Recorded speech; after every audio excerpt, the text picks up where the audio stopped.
Picture this, some 25 plus years ago, it is day one of trying to become a new Royal Marine. Down at Lympstone, the Royal Marines training centre, I pulled up on a coach and I looked outside of the window, and as I got off the steps of the coach, all the new recruits are waiting to go into their rooms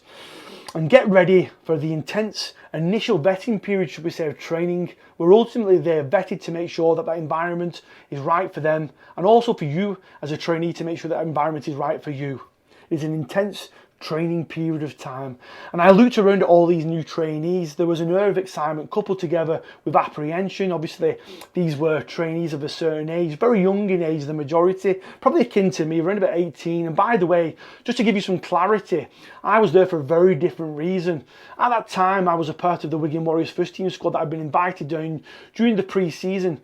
for an experience that has stuck with me for life, to see how the military ultimately operated within that environment and hopefully take something and extract something of value, which we most certainly did, away with us, that could help us as individuals and then ultimately also as well as a team within the, obviously, the rugby circle. That's one side of the story I want to share with you today, is one of many which I will share with you in going forward. 3 days into the initial training for the new recruits, I was stood at the side of an obstacle course, and for those of you who've been down to Lympstone, the Royal Marines Training Centre, there is a lake, and at the side of the lake there is an intense obstacle course with numerous obstacles that present many different challenges, both physically and obviously mentally. And my eyes were focused very much on this one particular trainee who was struggling to get around the course. The rain was bouncing off the ground and this trainee was really struggling to get over some of the obstacles, and he came up against a wall. It was a big massive wall with a rope, and he was climbing up, and the wall was wet through. He was sliding down, he tried 4 or 5 times, and then one of the experienced trainers from the Royal Marines came over with a raised voice, and he was pointing his finger, and this young man,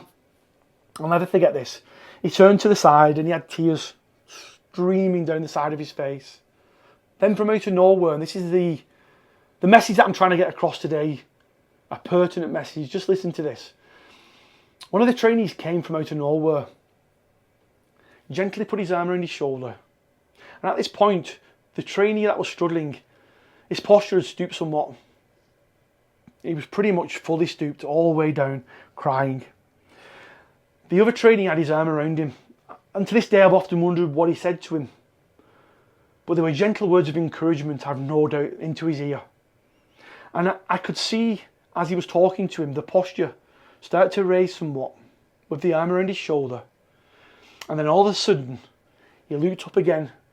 at the wall in front of him that he was struggling with. 4 or 5 times he'd failed in his attempt to get over, and I was watching from the side,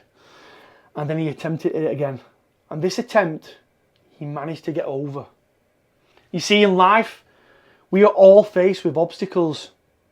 and each and every obstacle that we are faced with is viewed differently by each and every person. An obstacle for me, for example, may be straightforward to get over, but for you it may not be, and vice versa. I am asking you to be the person to go over to somebody who's struggling to get over that obstacle and to offer them words, and gentle words of encouragement in the ear with the arm over the shoulder. And for those of you who are potentially struggling to get over an obstacle, keep strong,